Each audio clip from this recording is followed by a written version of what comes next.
Para você que investe em Suzano, eu tenho uma pergunta para te fazer.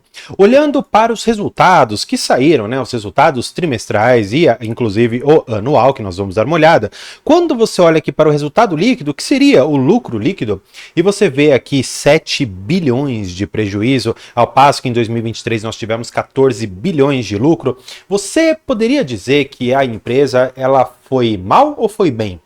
Se a sua resposta nesse momento foi a empresa foi bem, parabéns, você acertou, pelo visto você sabe analisar bem a empresa. Entretanto, se você falou, epa, peraí, teve prejuízo, então foi um péssimo ano para a Suzano. Se você está nesse segundo grupo, esse vídeo é importantíssimo para você compreender como funcionam empresas que têm efeitos de variação cambial dentro do seu balanço. E claro, eu vou trabalhar todo o resultado aqui da Suzano, ano contra ano, para a gente perceber a melhora que houve, falar um pouco do projeto Cerrado e olhar um pouco também para o seu endividamento e para os seus dividendos. E aí eu vou deixar o cronograma aqui embaixo para você pular para a parte que você desejar. Então, para a gente começar, você já deve ter percebido que eu fiz aqui uma pegadinha com você para que você olhe mais para a parte do lucro líquido da empresa ao invés da geração de caixa.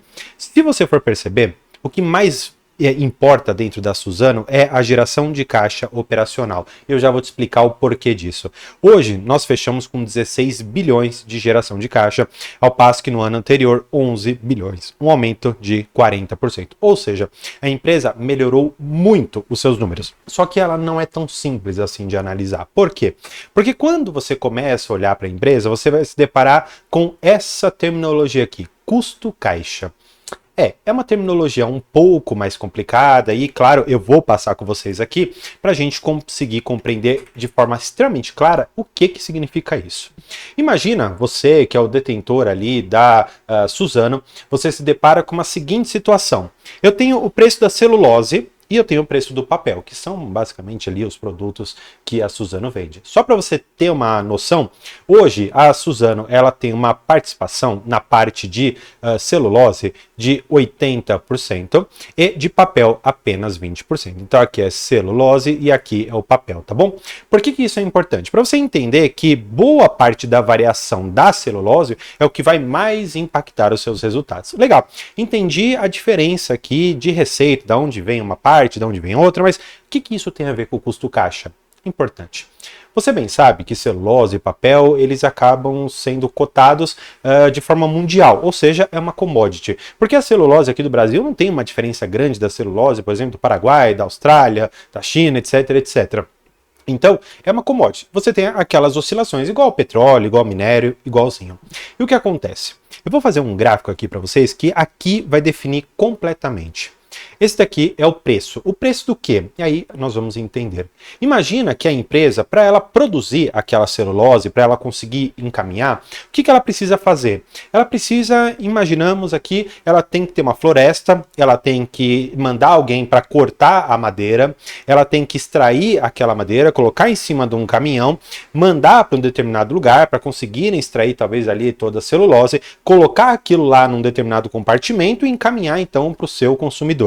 Legal, tudo isso aqui tem um custo. E o que acontece? Esse custo caixa é exatamente a compreensão de quanto custa cada tonelada de celulose ou de papel que você produz. Vamos aqui para alguns números, tá bom? Só para a gente entender. E aí eu só vou trazer vocês antes aqui para esse slide, só para você perceber o seguinte, tá?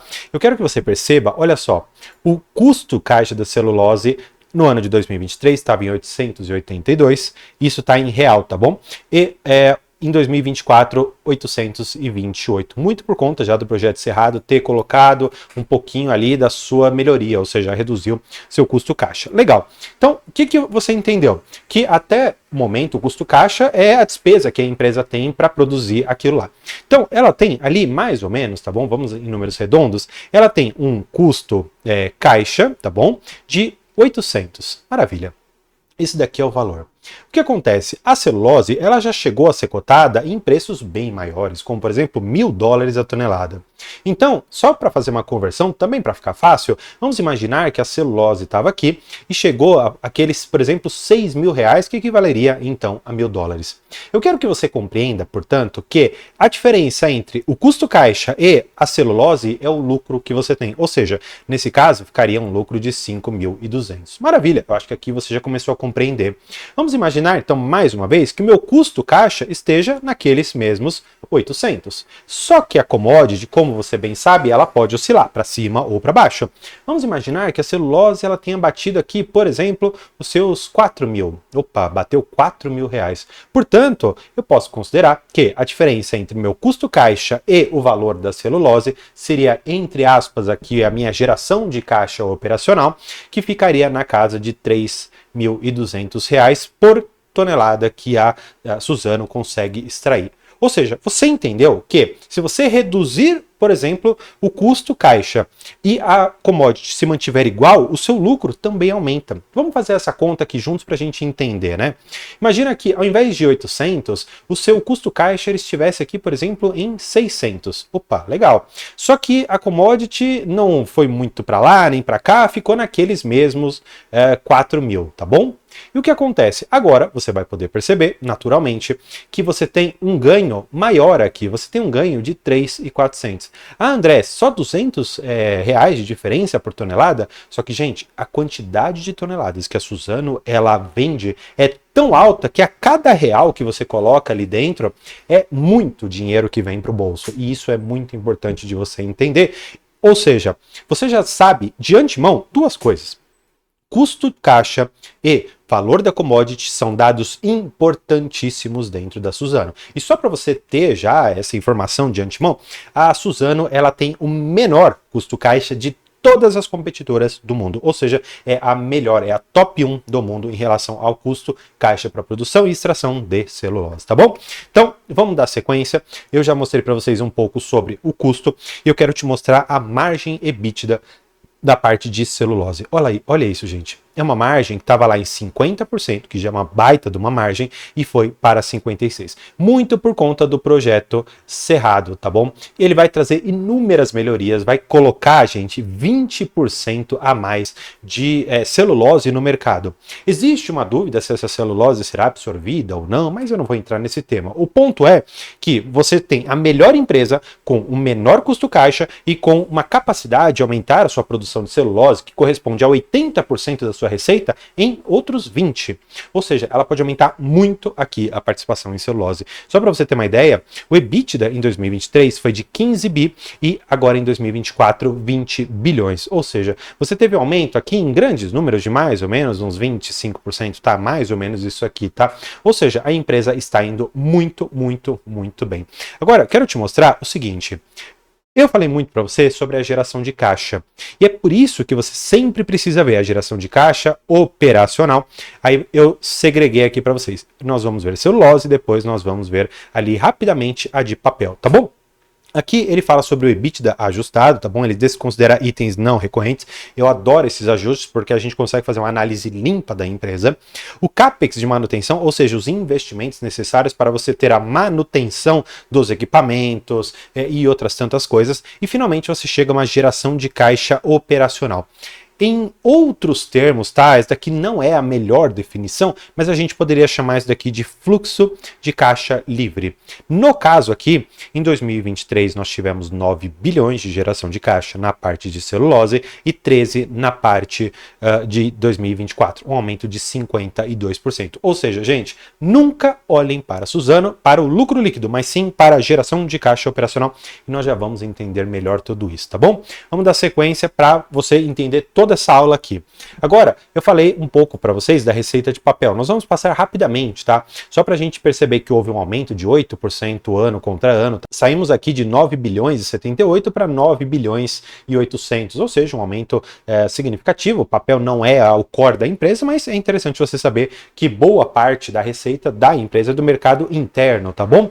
Agora, olhando para a margem A margem, nesse caso aqui, ela caiu um pouquinho, tá bom? De 34 para 30, mas outros custos relacionados à produção desse papel acabaram aumentando, o que trouxe essas margens um pouquinho para baixo, mas isso é normal. Você vê ali, por exemplo, trimestres em que está 29, 33, 25 e assim sucessivamente, né? A empresa, assim como todas as outras, ela tem momentos piores, melhores e esse é o caso, tá? Agora, geração de caixa que eu te falei. Lembra que eu te disse que celulose é 80% e papel é mais ou menos aqui 20%? Olha só a diferença, né? 2 bi perto daqueles quase 14 bi que a gente estava falando lá da parte de celulose, né? Então, eu só estou trazendo isso aqui para você perceber que quando você for olhar para a Suzano, olhar segmentos diferentes, celulose, papel, geração de caixa de uma e outra para comparar como que as coisas estão andando, tá bom? Agora, eu quero te mostrar, isso é muito importante mesmo. Eu quero que você entenda porque você nunca, escreve para mim, você nunca vai olhar para o lucro líquido da Suzano. Você vai olhar para a geração de caixa operacional. Por quê? Porque acontece, o lucro líquido, ele passa por uma seguinte linha. Ele passa por o que a gente chama de despesas financeiras, ou seja, despesas com juros. Nós passamos também por receitas financeiras, ou seja, eu tenho um determinado caixa ali investido e isso traz juros para a empresa, ou seja, ela paga juros e ela também recebe juros das aplicações. Agora, o que mais bate na Suzano é isso aqui, variação cambial e monetária. Gente, em 2024 houve uma variação total de 17 bilhões de reais, ao passo que em 2023 apenas 4, só que agora positivos. Por que se justifica essa diferença de 21 bilhões de um ano para o outro? É bem simples de você entender isso aqui. Imagina que a Suzano ela pegou uma dívida emprestada, tá bom? Ela tinha, por exemplo, uma conversão do seguinte: dólar equivaleria, por exemplo, ali os seus R$ 4, tá bom? Só para facilitar a nossa conta, tá bom? O que acontece? Passaram-se o tempo e aí a Suzano ela olhou para essa dívida. Ela falou: opa, peraí, eu peguei uma dívida e agora o dólar não está mais nesse valor. Nós sabemos hoje quanto está o dólar. Hoje, $1, tá bom? Ele está equivalendo a aproximadamente R$ 6. O que isso significa? Significa que essa diferença aqui, de ano contra ano, houve um aumento de 50% na sua dívida. Só que aí que vem o pulo do gato, que é muito importante de você entender, muito importante. O dólar subir significa que toda a sua dívida tem que ser paga naquele momento e naquele dólar? Vou melhorar para você o que eu quero dizer e eu vou antes trazer vocês aqui para esse dado. Isso aqui para mim vai sedimentar tudo que eu preciso te dizer. Olha só, nós temos aqui embaixo o cronograma de amortização das dívidas. O que acontece? Vamos supor, tá bom? Só para fins de estudo, tá? Que em 2025 esses 10 bilhões sejam todos em dólar. A dívida hoje ficaria na casa dos seus 60 bilhões. Só que vamos imaginar o seguinte cenário. O Brasil foi uma das melhores economias e o dólar acabou caindo demais. Vai passar o tempo, e lá em 2027 ela vai ter que pagar outros 10 bilhões. Só que agora o dólar não está mais a 6, o dólar está, imaginemos aqui, a, por exemplo, 4, ou seja, ela vai ter que pagar aqui 40 bilhões. André, essa diferença de 20 bi é apenas um efeito contábil? Não quer dizer que esse dinheiro saiu do caixa? Exatamente isso. Se você entender isso aqui, essa daqui é a cereja do bolo na análise de qualquer empresa que tenha a variação cambial como uma das principais problemáticas da dívida. Olha só, a evolução da dívida da empresa. Olha a variação cambial. A variação cambial trouxe uma evolução da dívida de quase 10 bilhões de reais. Mas imaginemos a seguinte situação, que o dólar ele caia, agora você pode ter não uma variação positiva, mas uma variação negativa, e por exemplo cair outros 10 bilhões aqui. Nesse caso, a dívida total vai diminuir. Só que o que eu quero que você perceba é que o dólar aumentando, flutuando, indo para cá, indo para lá, olhando exclusivamente na ótica da DRE, que é o demonstrativo de resultado do exercício, seja trimestral ou anual, a variação cambial é um item que derruba qualquer investidor que nem tenha visto esse canal aqui, que é totalmente diferenciado para você compreender de forma mais clara todas as empresas que você investe, tá bom? Agora, eu quero mostrar para vocês algumas outras coisas, porque se eu te falei o que não olhar, vamos então ver o que olhar para a empresa. E naturalmente eu quero que você veja o fluxo de caixa livre da empresa. Então vamos entender melhor essa situação aqui, tá bom? Ó, olha só, gente. Quando vocês forem olhar para o fluxo de caixa livre, pode ser uma conta meio difícil, tá? Mas sempre olhem para essa parte aqui, ó, fluxo de caixa livre da empresa e também eu quero que você veja o fluxo de caixa livre ajustado da empresa, porque esses dois eles têm aqui algumas diferenciações, como por exemplo, o CAPEX total fora as manutenções. Por quê? CAPEX também está falando de investimentos, então o projeto Cerrado está aqui. Por isso, eles fazem algumas recomposições, tá bom? Então é importante você dar uma olhada. Agora, o que eu quero sempre que você veja são esses dois dados. Eu vou até mudar de cor, de verdinho, para você olhar sempre. Primeiro, EBITDA ajustado. Maravilha. 23 bi. Eu quero que você veja agora pagamento de dividendos. Por quê? O pagamento de dividendos, JCP, recompra de ações, subiu muito aqui. Ele fica negativo porque saiu do caixa, mas é um aumento aqui de 4 vezes, ou seja, 400% de aumento de dividendos de um ano para o outro. Agora, eu te pergunto, a Suzano é conhecida como uma boa empresa pagadora de dividendos? Infelizmente não. Por quê? Porque dentre a sua política de dividendos, ela fala que será pago no exercício 10% da geração de caixa operacional do respectivo ano fiscal. Se nesse ano nós tivermos aproximadamente ali seus 13 bi, tá bom? Ó, 13 bi de geração de caixa operacional, mais ou menos 1 bi e 300 milhões seriam pagos em forma de dividendos. E isso, naturalmente, traz esses dividendos mais fraquinhos aqui, ó, de 6%, 2%, 3%, ou seja, não é uma empresa que é muito conhecida por pagar dividendos. Por isso que acaba ficando muito fora da ótica de muitas pessoas, mas foi uma empresa que saiu lá de seus 38, 40 reais e bateu ali próximo dos seus 60. Ou seja, é uma empresa que tem uma evolução contínua e muito diferenciada em relação, por exemplo, a Klabin ou até mesmo Irani, que são empresas do macro setor ali de celulose. Agora, eu quero te convidar para você ver esse vídeo para eu te explicar o porquê que eu não gosto de Klabin. Então, eu te espero lá.